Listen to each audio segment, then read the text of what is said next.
आप देख रहे हैं हॉरर हाई। तो चलिए आज की कहानी की शुरुआत करते हैं।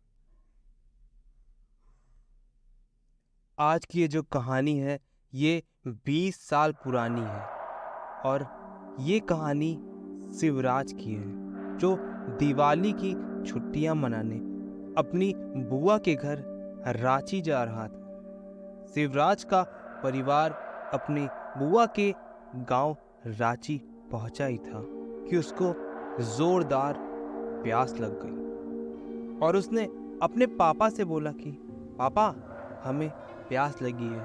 उसके पापा ने साइड की दुकान से शिवराज के लिए पानी की बोतल लाए।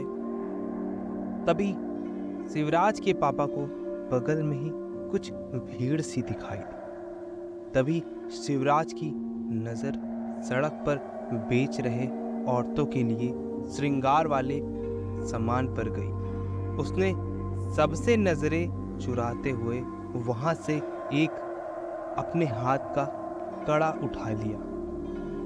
अभी थोड़ी ही देर हुई थी तब से शिवराज के पापा उसको बुलाने लगे। शिवराज ने जल्दी से कड़ा अपने पॉकेट में रखा और वहां से चल दिया।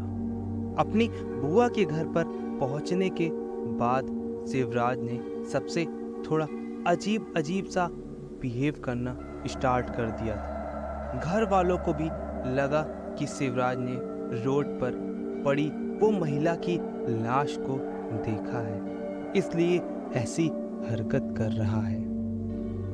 शिवराज का ध्यान अभी भी उसके पास कड़े पर ही था।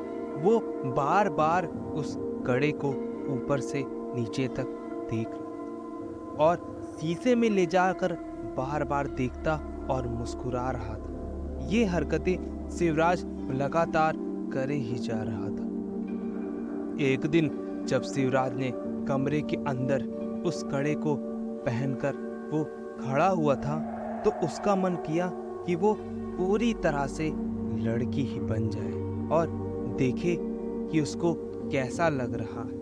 इस बात को लेकर उन्होंने अपने कज़न वो जानवी के पास गया और उससे लड़कियों के लिए सजने और संवरने वाले सारे सामान मांगने लगा।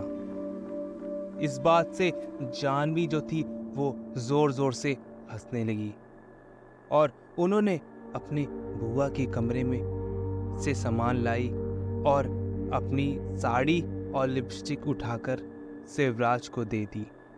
शिवराज तैयार ही हो रहा था कि जानवी के पापा उस कमरे में आ गए। जानवी को देखते ही उसके पापा का गुस्सा भड़क वो जानवी को डांटने लगे। जानवी रोते हुए कही कि शिवराज लड़की बनना चाहता था और हमको बहुत परेशान कर रहा था कि मुझे लड़कियों को सजने और संवरने वाला सामान दे दो। ये बात सुनकर उसके पापा बहुत गुस्से में आ गए और उसे बुरी तरह से पीटने लगे और अंत में उसका कमरा बंद करके वहां से चले गए। शिवराज कमरे में बैठकर जोर जोर से रोने लगा। तभी अचानक उस कमरे की दीवार पर एक लड़की की परछाई नजर आने लगी। धीरे धीरे परछाई उस शिवराज की तरफ आने लगी। शिवराज उस परछाई को देखकर थोड़ा घबराया। शिवराज कमरे के दरवाजे को जोर जोर से पीटने लगा।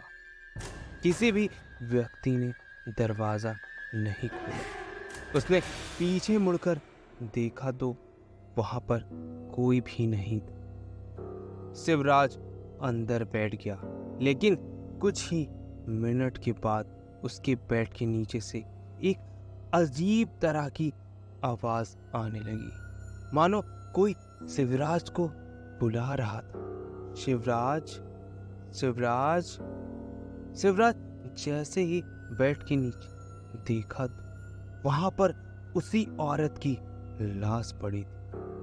जिस औरत की लाश को देखकर शिवराज रोड पर जिसको देखा था।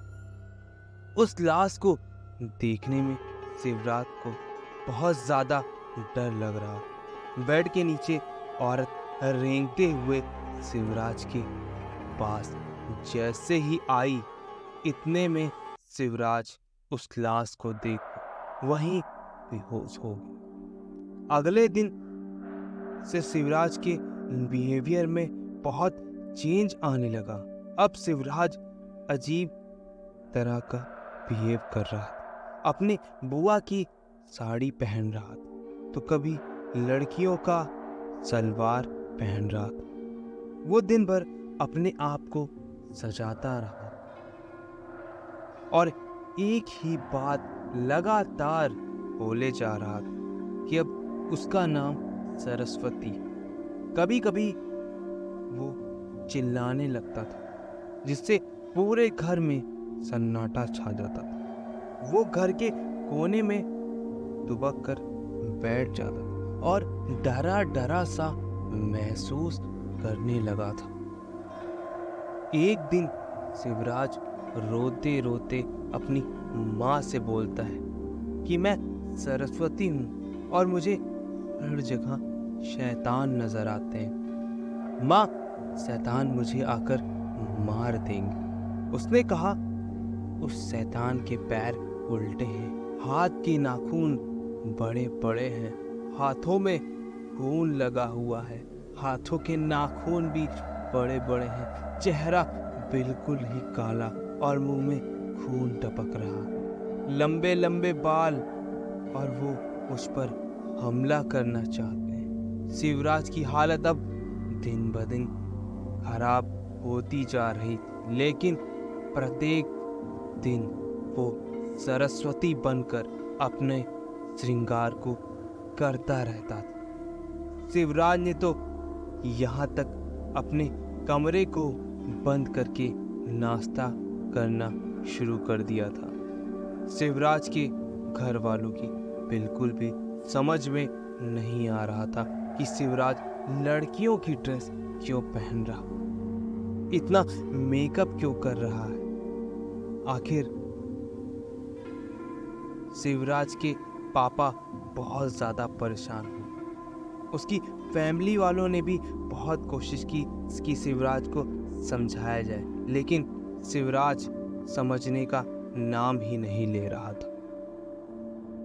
शिवराज के पापा मालूम करने के लिए गांव में गए थे। मालूम पड़ा कि शिवराज एक दिन सड़क पर पड़ी एक औरत की लाश को देखा था।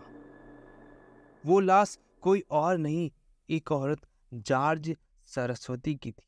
जॉर्ज सरस्वती एक लड़के से बहुत ज्यादा प्यार करती थी।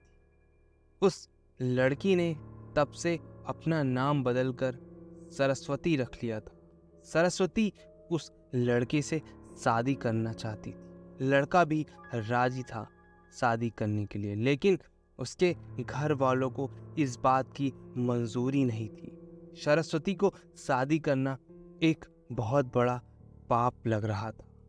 उसके गांव में हो रही बदनामी से गांव वाले बहुत ज्यादा गुस्सा थे। गांव वालों और उसके घर वालों ने मिलकर सबके सामने सरस्वती की हत्या कर दी। इस बात को सुनकर शिवराज के पापा के रोंगटे खड़े हो गए। शिवराज के पापा को जब ये बात पता चली तो उस समय बहुत देर हो चुकी थी। शिवराज उस दिन अपने कमरे को बंद करके नाच रहा था। नाचने के दौरान शिवराज को लगा कि शैतान उसको मारने के लिए दरवाजे पर आ गए। वही शैतान जिसके उल्टे पैर, बड़े बड़े दांत, हाथ में बड़े बड़े नाखून और खून से सना हुआ कपड़ा। ये सारे सीन को देखकर शिवराज घबरा गया और जोर जोर से चिल्लाने लगा। आवाज सुनने के बाद घर वाले ने दरवाजे को तोड़ा और अंदर घुसे। शिवराज का शरीर पूरी तरह से अकड़ चुका था और शरीर ठंडा हो गया था। उसके घर वालों ने तुरंत उसे हॉस्पिटल में एडमिट कराया। डॉक्टर ने भी बहुत कोशिश की, किसी तरह वो जिंदा बच गया। जब शिवराज के पापा ने सबके सामने जॉर्ज सरस्वती की कहानी सुनाई, सभी घर वालों की आंखें नम हो गई। सभी घर वालों ने जॉर्ज सरस्वती के लिए प्रार्थना की। शाम में सब लोग जो शिवराज के हाथ में पहनने वाला कड़ा था, उस कड़े को लेकर जॉर्ज की सरस्वती की कब्र के पास गाड़ दिया था।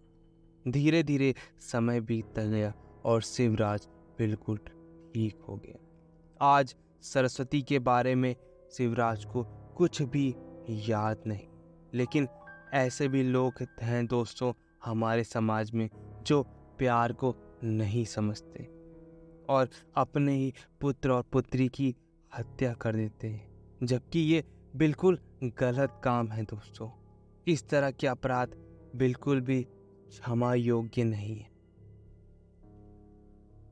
तो दोस्तों आज की कहानी यहीं पर ख़त्म होती है। अगर ये कहानी आपको अच्छी लगी हो तो चैनल को ज़रूर सब्सक्राइब करके जाइएगा।